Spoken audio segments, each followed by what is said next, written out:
Bonjour, bonjour à tous. Heureux de vous retrouver encore ce matin. Nous sommes jeudi et c'est la 4e édition de la revue de la presse, la revue des grandes unes de la semaine, avec nos invités déjà sur ce plateau qui vont commenter, analyser, même décrypter l'actualité telle que traitée par la presse.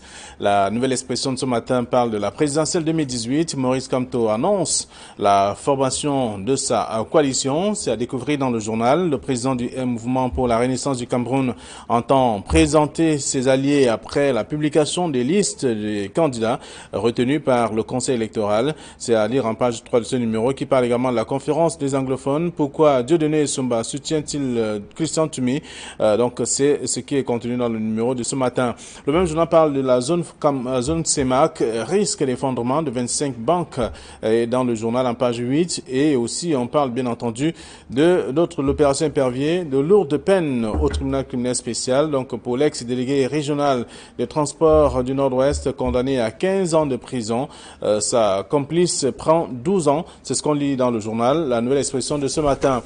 Un autre journal qui est disponible dans les kiosques ce matin, c'est bien entendu Cameroun Tribune qui parle de l'accélération de la décentralisation. La machine résolument lancée, c'est ce que dit le journal dans un mini-dossier que je vous invite à lire. D'autres sujets sont également importants et à découvrir aussi dans le journal Cameroun Tribune. Et puis le quotidien Le Messager parle de la conférence sur la paix que cache le silence de Paul Biya. C'est une grosse question, en tout cas, à découvrir en page 3 également. Le journal s'intéresse aussi à la Cour suprême. L'affaire Paulin Abono divise, justement. C'est ce qu'on peut lire en page 9 du journal disponible aussi dans les kiosques ce jour. Et puis, Yaoundé, les vraies fausses histoires de la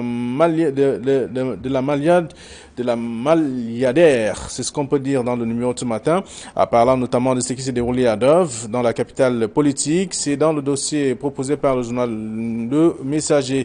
Le quotidien Le Jour s'intéresse à un autre fait, c'est bien entendu la question autour du livre scolaire à un mois de la rentrée scolaire. Donc l'ambiance dans les librairies a été donc réalisée par un reporter de ce journal, le quotidien Le Jour, que je vous invite à lire. Le journal s'intéresse également au football avec l'Elite One. Le meilleur buteur signe au Maroc pour 65 millions de francs CFA. C'est à découvrir dans le même journal, dossier à lire de la page 11 à la page 12.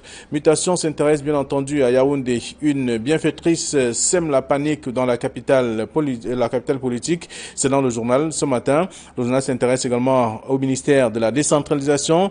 L'organigramme enfin connu. C'est ce qu'on lit également dans le numéro disponible dans les kiosques ce jour. Donc dans Mutation, le quotidien de l'économie parle notamment de la confusion autour des salaires des fonctionnaires. C'est un sujet et on parle également de ce qui attend bien sûr Isakam. Encore à Yaoundé jusqu'en 2023. Ce que précise d'ailleurs autre article à découvrir dans le numéro. Émergence qui parle aussi du Conseil de sécurité de l'ONU. Pourquoi le dossier de la crise anglophone est donc bloqué? C'est une question, c'est à lire dans le journal.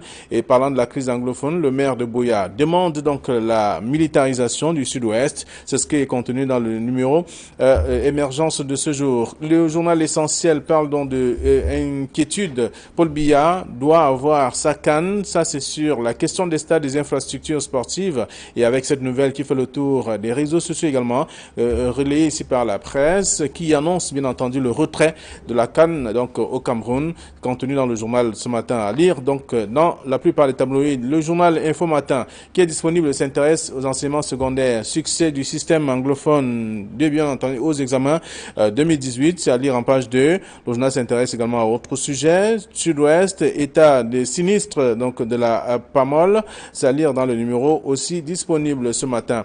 Le journal qui est dans les kiosques, c'est le jeune enquêteur qui parle de dénonciations calomnieuses. Kavaye Gibril n'a jamais brûlé les emblèmes du MRC. Le président de l'Assemblée nationale ne saurait donc être tenu pour responsable des actes posés par une foule de militants du RDPC, le Rassemblement démocratique du peuple camerounais. Voilà ce que la presse nous propose ce matin, celle que nous avons reçue à notre rédaction. Et pour commenter ces différents sujets, ils sont sur ce plateau. Camille, bonjour.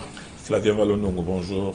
Bonjour téléspectateurs d'Equinox Télévision et surtout bonjour à tous les accros de la revue des grandes unes. Merci d'être là également ce jeudi avec vous.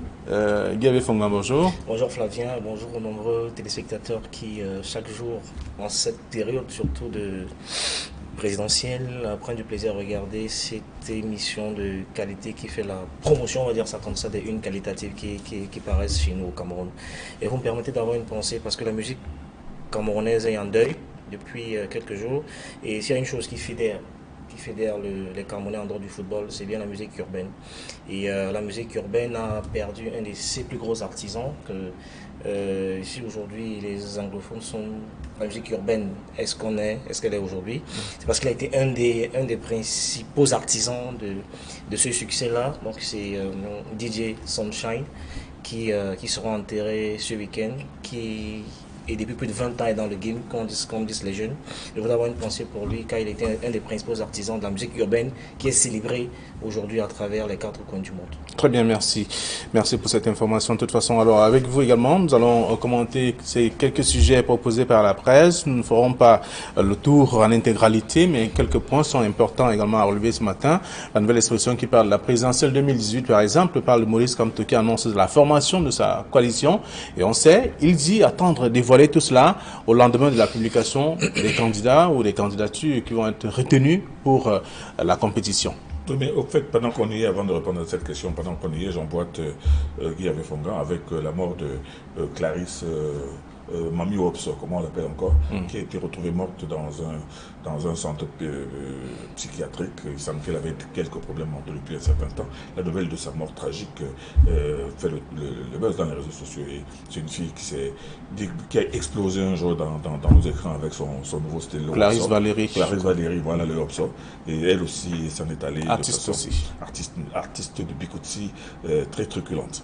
Donc, même s'il y a eu une reconversion entre-temps, elle est devenue choriste en même temps. Oui, elle est devenue choriste. Avec des chansons religieuses aussi. Elle a été prise dans la spirale des églises de réveil. Et c'est peut-être ça, qui a... Comme Grâce des Cas, comme Catino, comme Kilou, comme tout le reste d'ailleurs. Donc, pour répondre à votre question, Maurice Kamto, ça c'est la grande bande de la nouvelle expression ce matin qui annonce la formation de sa coalition. De sa coalition, on parle bien de sa coalition. Ça veut dire qu'autour du MRC, il y a une coalition qui va être faite. Bon, mais on comprend que effectivement c'est une sorte de ballon d'essai dans la mesure où il ne peut pas encore parler de coalition parce qu'il ne sait même pas lui-même si sa candidature va être retenue. On en est encore au niveau de l'ECAM. Oui, raison pour laquelle il dit qu'il devra dévoiler tout cela après la publication des partis politiques appelés à concourir. C'est pour ça que ça fait un peu buzz d'annoncer sa coalition. Mais sa coalition avec qui? Avec ces partis qui vont être retenus, ces candidats qui vont être retenus, ou bien avec d'autres partis beaucoup plus petits ou beaucoup plus jeunes que le MRC, ça reste à démontrer. Mais toujours est-il qu'aujourd'hui, quand il parle de coalition, bien évidemment, il y a des gens qui pensent que ce sera une coalition peut-être avec le SDF, ce sera avec Matumba, ce sera avec...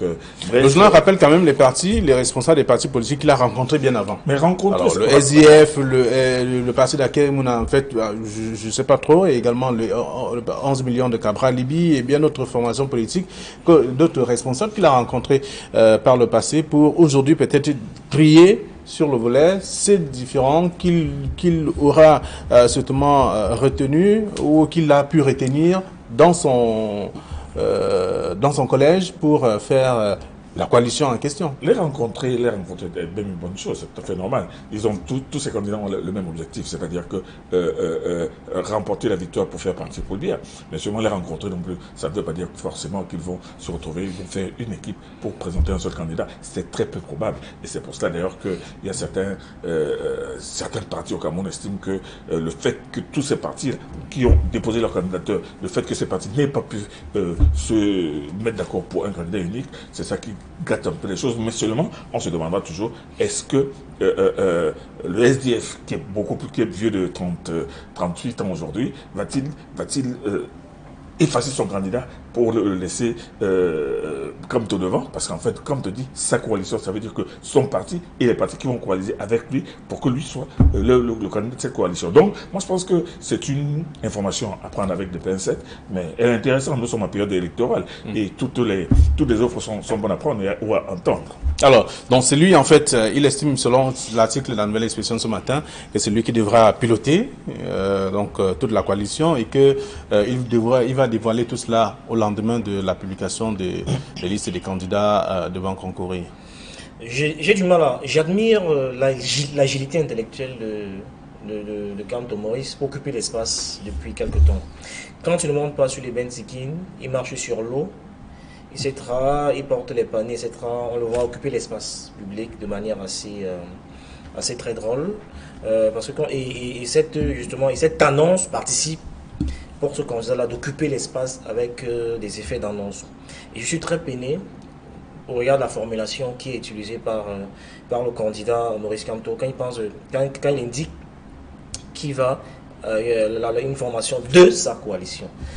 C'est pas un secret de dire que les 29 candidats qui ont postulé, qui ont déposé les dossiers à ILECAM, plus d'une dizaine ont déjà été éliminés, donc il ne reste pas grand-chose. Et cette attitude, moi, révèle simplement, l'ego surdimensionné de ces personnes qui aspirent à la magistrature suprême. Elle aurait pu avoir une autre connotation si ça avait été dit la coalition de l'opposition. Donc, je veux dire, le fait de dire, le fait qu'il annonce sa coalition à lui, pour moi, est un indicateur fort. Mais il peut l'annoncer parce que c'est lui l'initiateur, peut-être. De trouble fait que certains essaient de jouer dans cette élection qui se veut sérieuse, et où il y a des candidats sérieux qui veulent vraiment renverser le président. Donc, ça ne peut pas être sa coalition à lui quand on a un objectif commun, quand on a un adversaire qui est commun. Donc, c'est malsain et c'est vicieux. Moi, c'est révélateur du trouble fait que certains essaient de jouer dans cette élection-là pour brouiller et empêcher les vrais candidats de battre le président Paul Biya. Et je trouve ça assez vicieux et c'est malsain.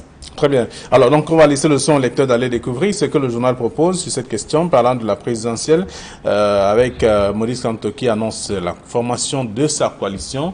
Et c'est lui qui, j'imagine, c'est lui l'initiateur d'ailleurs de cette coalition qui devra être dévoilé. Être la locomotive de cette coalition. On peut questionner l'effet de quel poids politique il pèse pour estimer être la locomotive d'une opposition. Au nom de quoi? Oui, nous restons avec la nouvelle expression et qui parle de la conférence des anglophones.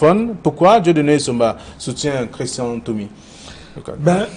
L'article de Dieudonné Somba qui passe à la nouvelle expression aujourd'hui et qui a déjà fait le tour des réseaux sociaux depuis un certain temps est très très très intéressant. C'est-à-dire qu'on voit que Dieudonné Somba, c'est quelqu'un qui a le temps de réfléchir froidement, de se pencher froidement sur les tenants et les aboutissants de cette crise anglophone qui est doublée d'une crise sécessionniste, parce que la crise anglophone, vous en souvenez, je vous avais dit, c'était le problème des enseignants, le problème des étudiants, le problème des avocats.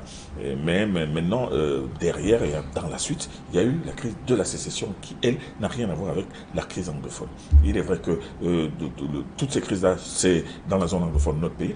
Donc le professeur Dieudonné Somba dit des choses très très intéressantes, et parmi celles-ci, il dit que la proposition de Monseigneur Toumi ne devrait pas être rejetée avec autant de virulence par la nomenclatura, parce qu'il se dit que non seulement elle doit permettre à tous de comprendre que la résolution, que chaque fois qu'il y a une volonté de tracer une porte de sortie, il ne faut pas la rejeter. Et maintenant, il démontre, élément à l'appui, comment, effectivement, l'État ne pourra jamais venir facilement à bout de cette sécession, parce qu'on a affaire à des gens fanatisés, à des gens qui s'accrochent à une idée fixe, et des gens qui font la guérilla, et vous le savez très bien, les guérillas, ce sont des guerres d'usure qui durent longtemps. Et lui, dans cette analyse de la guérilla que mènent les sécessionnistes, et il se dit que si on la laisse aller jusqu'au bout, et si l'État ne trouve pas une recette intelligente et suffisamment proactive, eh ben, elle peut durer, cette guérilla peut durer 50 ans, le temps de tout mettre en flamme dans ce pays. D'ailleurs, il démontre comment ces opérations de guérilla sont en train non seulement de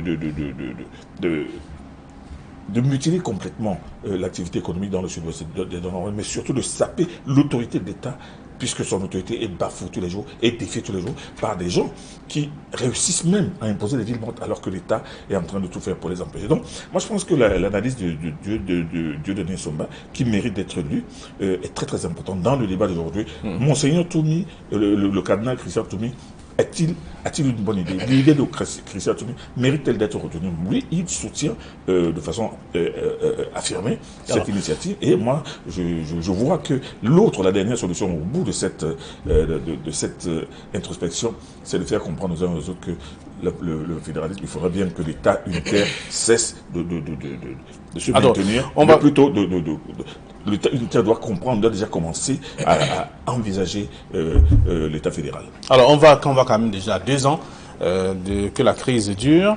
On va à 2 ans déjà, mais une question qui se pose par rapport à cette sortie ou tout au moins cette idée du cardinal Christian Toumi. Pourquoi maintenant? Oui, Essomba qui soutient, bien entendu, l'idée du cardinal Christian Toumi qui est donc à la recherche de la solution, comme tout le monde. Pourquoi maintenant, alors que nous sommes à 2 ans déjà de cette crise? Pourquoi maintenant? Parce que le pouvoir semble avoir échoué. Disons-le de manière froide et directe ainsi. Mais une phrase pour rapidement indiquer que j'ai rarement été d'accord avec Essomba. Vous connaissez comme moi les relents ethno-fascistes qu'il a très souvent eu dans ses prises de position, en tout ramenant à l'ethnie dans ses analyses et dans ses prises de parole. Et donc cette sortie pour moi me conforte dans l'idée selon laquelle le bon sens est finalement la chose du monde la mieux partagée. Je suis heureux de cette lucidité qu'il a eu finalement dans le soutien qu'il apporte au cardinal Toumi, ce qui est normal, ce qui est tout à fait normal, parce qu'en la vérité, vous avez, vous vous souvenez comme moi des... Tout en rappelant qu'il n'est pas seul, hein, ils sont nombreux qui soutiennent quand même l'idée du cardinal. Oui, c'est pour ça que lui par contre, qui est en général plus virulent dans ses relents ethno-fascistes, moi je suis heureux qu'il ait ce zeste de lucidité et d'encourager, de soutenir la démarche du cardinal Toumi. Parce que voyez-vous, la démarche du cardinal Toumi s'inscrit dans une dynamique qui, pour moi, est tout à fait compréhensible. L'Église est dans son rôle. Si l'État semble avoir échoué, disons-le ainsi, dans la recherche de la solution de la crise, parce que vous souvenez qu'il y a une commission Moussongué qui a été mise sur pied et qui a fait un certain nombre de propositions dans la recherche de la solution. Mais il se trouve que les solutions de la commission Moussongué ne sont pas toujours implémentées au rythme souhaité et voulu. Et entre-temps, on est à quasiment 1 mois de la rentrée scolaire. On a mis un certain nombre d'acteurs en contribution pour ramener les enfants à l'école. On n'est pas sûr qu'en septembre, ils iront à l'école. Au contraire, les choses vont de mal en pis. Alors, un être normalement constitué, qui plus est doué d'une autorité comme le cardinal Toumi, ne peut pas rester insensible à ce genre de choses et prend sur lui, avec l'autorité qu'il a, morale qu'il a, de mobiliser les gens autour d'une table. Ce qu'on demande depuis des lustres, que les gens s'asseyent, qu'ils se parlent et qu'ils s'écoutent. Et je suis un peu surpris de la réticence avec laquelle l'État accueille cette initiative. Peut-être, là c'est mon analyse à moi, ce serait une manière, si cette conférence se tient, de désavouer la commission Moussongué qui aura échoué. Et à ce moment-là, l'État, par fierté, refuse d'accorder cet espace au cardinal Toumi qui semble vouloir apporter les solutions immédiates.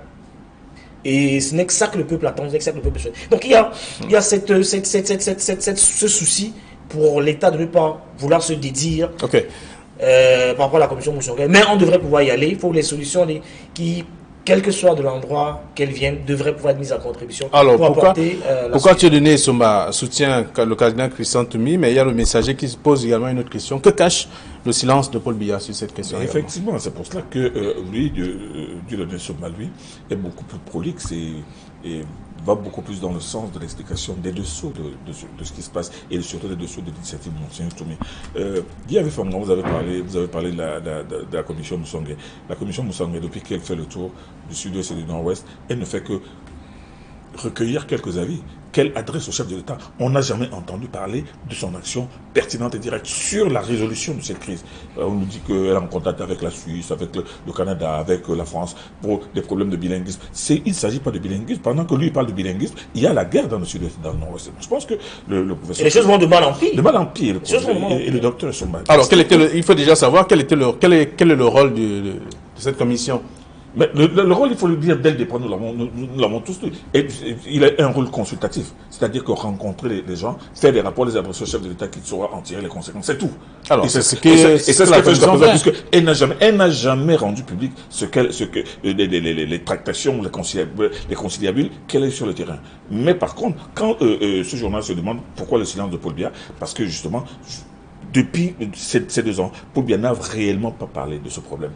C'est comme s'il est au-dessus de cela, comme s'il laisse les autres faire, comme s'il laisse son gouvernement faire. Et c'est pour ça que Dieu de Souma accorde du crédit à cette initiative de Monseigneur Toumi, qui en réalité n'aura aucun caractère impérieux dans la mesure où le cardinal Toumi a tenu à réunir d'abord les religieux et un certain nombre d'élites du sud-ouest et du nord-ouest pour que les gens se regardent dans les yeux, que les gens circonscrivent le problème et se disent que voici ce que nous allons apporter maintenant dans la perspective d'un grand forum national où tout le monde va être concerné. Mais nous, anglophones, commençons d'abord par voir ce qui se passe, par nous regarder dans les yeux et par nous dire la vérité. Et dans la lettre du docteur Essoma, on voit qu'il a relevé le caractère violent et haineux de Ayacho, qui après la sortie de Monseigneur du cardinal Toumi a dit qu'il n'est pas question, eux c'est la sécession, c'est leur pays et tout ça. Alors c'est pour ça que Essoma, quand il se dit que vous allez tirer quoi de gens qui ne pensent qu'à créer leur propre pays, vous allez discuter de quoi? Or, c'est là qu'il interpelle l'État à prendre ses responsabilités et à jouer son rôle. Mais jusqu'à présent, on constate que Paul Biya ne dit toujours rien. Mais voilà. Ce sont d'où le titre du quotidien Le Messager de ce matin, que cache le silence de Paul Biya. Or, on serait attendu que ce soit par exemple le président Paul Biya qui prenne les choses en main, qui appelle un dialogue ou qui institue un dialogue. Il ne l'a pas encore fait jusqu'à présent. C'est pour ça que certains se demandent encore pourquoi il se tait jusqu'à présent, alors que le torchon ne fait que brûler. Alors qu'il ne reste que 2 mois pour l'élection. Très bien. Alors, émergence de ce matin par du Conseil de sécurité de l'ONU. Pourquoi le dossier de la crise anglophone est bloqué? Bon, disons qu'est-ce que le journal veut dire? Oui, enfin, bloqué, je ne sais pas ce qu'il met dans bloqué.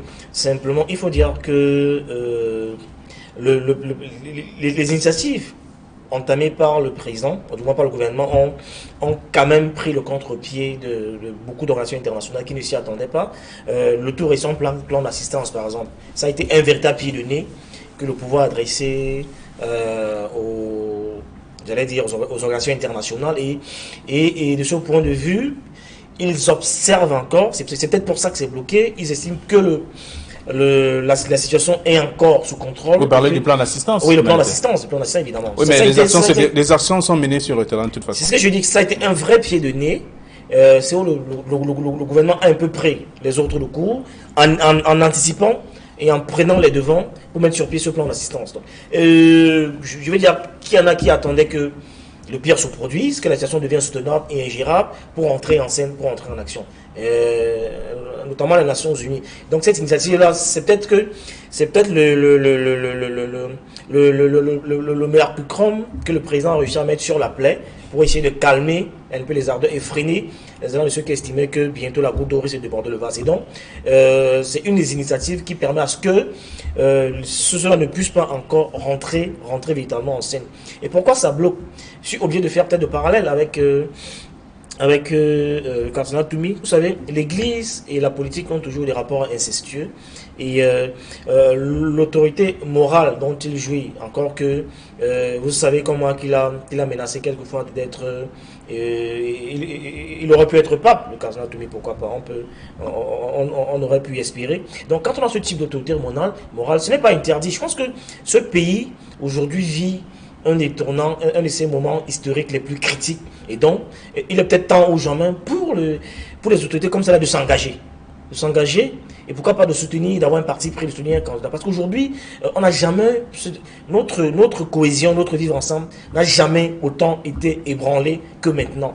Je crois que c'est le moment ou jamais pour ceux-là, des personnes comme celle-là, de s'engager et de militer. Encore que ce n'est pas interdit. Vous connaissez l'histoire du cardinal Aristide Ier, qui a fini par être président de la République. Donc c'est pas interdit, ou de soutenir un candidat. Donc je pense qu'il faut, c'est le moment où jamais que toutes les armes et peut-être que les Nations Unies qui sont sensibles à ce type d'interférence, à ce type de contribution, peuvent estimer qu'il y a encore au Cameroun des gens qui sont en quête de solutions, notamment le cardinal Toumi, et ça peut expliquer le blocage qu'on rencontre là-bas, parce que des personnes qui jouissent d'une certaine autorité et d'une certaine légitimité sont en train de rechercher des solutions de sortie de crise et se déploient de manière quotidienne sur le terrain. D'accord. Le Conseil de sécurité de l'ONU, pourquoi le dossier de la crise anglophone est bloqué? Ça, c'est la question de émergence. Oui, mais la question est bloquée. Qu'est-ce que le Conseil de sécurité vient faire là-dedans? La situation au Cameroun est-elle déjà devenue si intenable que le Conseil de sécurité s'intéresse à cela? Vous savez très bien que le Conseil de sécurité se réunit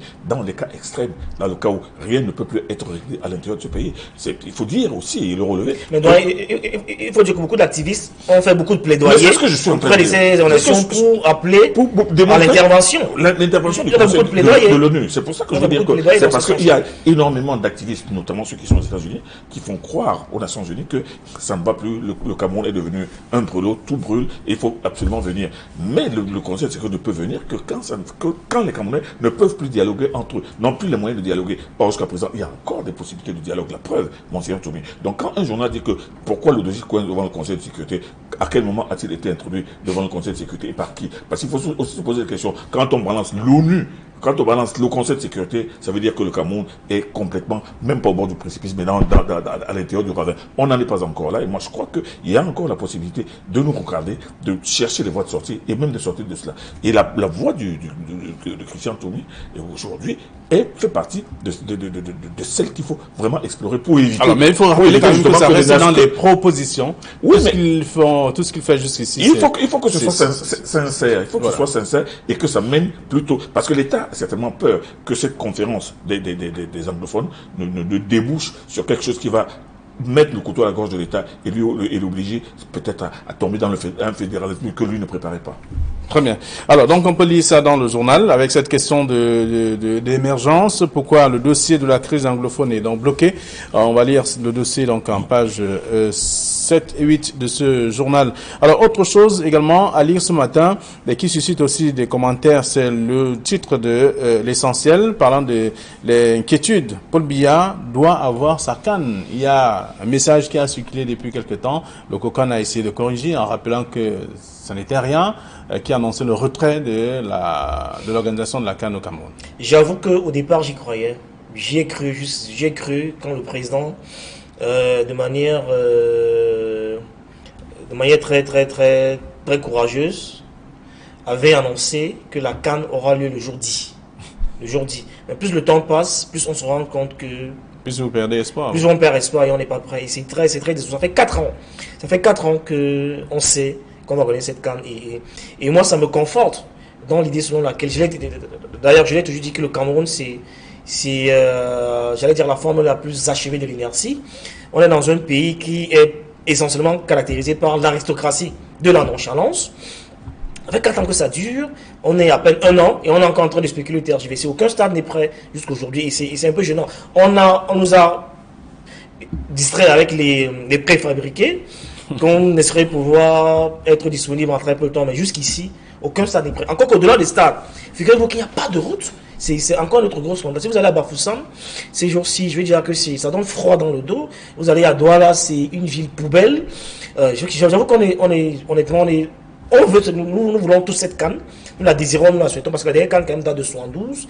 C'était la seule chose que le président aurait pu laisser avant de partir. Parce que c'était le seul vrai événement fédérateur qu'il organise après 36 ans. Alors vous parlez là comme si c'était déjà fait. Je veux dire que c'est le seul événement. Avec ce qui a été annoncé. Disons le président, c'est le seul véritable événement que l'actuel régime aurait pu laisser au Cameroun. L'échec est consommé. Le seul événement fédérateur.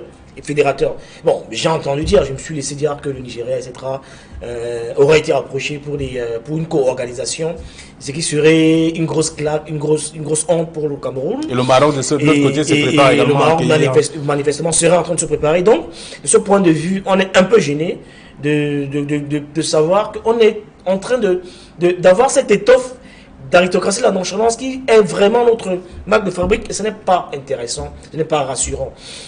Je sais que le président de la République tient à cette CAN comme la prunelle de ses yeux, les Camerounais aussi, mais à l'allure où vont les choses, on est très inquiet parce qu'on n'est même pas à 35% du taux d'exécution des travaux. Alors, ici, le journal Essentiel rassure davantage qu'il y aura la CAN. Il rassure et il va dans le sens de ce que les Camerounais veulent entendre. Les Camerounais veulent entendre qu'il y aura la CAN.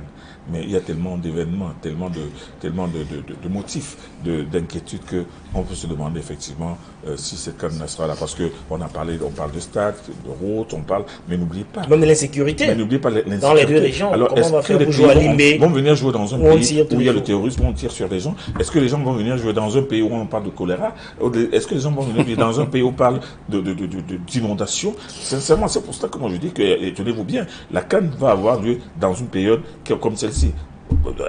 À la limite de la saison des pluies. Oui, il pleut. Oui, il pleut. Donc, les gens sont inquiets, sont dubitatifs. Et les gens, tout le monde souhaite, tout le monde veut vraiment créer cette CAN. Mais vraiment, il n'y a pas beaucoup de motifs D'accord. pour être optimiste. Alors, l'essentiel part d'inquiétude, donc Paul Biya doit avoir sa CAN. C'est ce qu'on peut lire dans le journal essentiel. Un mot avant de sortir, le jeune enquêteur, dénonciation calomnieuse, Kaba Yege Djibril n'a jamais brûlé les emblèmes du MRC. Ben, c'est suite à la procédure intentée par Maurice Kamto contre Kaba Yege Djibril, justement pour la vandalisation de ces emblèmes, drapeaux, t-shirts et tout ça. Cette affaire a fait grand bruit. Non, moi je pense que là, le jeune enquêteur a mené l'enquête. Sort le distinguo. Il dit que s'il y a des gens, peut-être même favorables à Kaba Yege Djibril qui ont brûlé, ce n'est pas Kaba Yege Djibril. C'est des vandales qui sont... Ça s'est passé sous les yeux de Kaba Yege Djibril. C'est une foule de militants du RDPC. Alors, c'est de la diversion. Kaba Yege Djibril, de son autorité, pouvait empêcher que cela se passe parce que les gens, sa seule présence est dissuasive. Vous voulez qu'il descende? Arrêtez ça, ils allaient arrêter. Ça, c'est un crime contre la démocratie. Merci à vous, chers messieurs. Ça fait disparaître. Laissons le son lecteur d'aller découvrir tout ce que la presse propose ce matin. Demain, c'est un autre jour et nous serons encore là. Il sera 9h15, juste après le journal de 9h justement sur Equinox. Bonne journée à vous.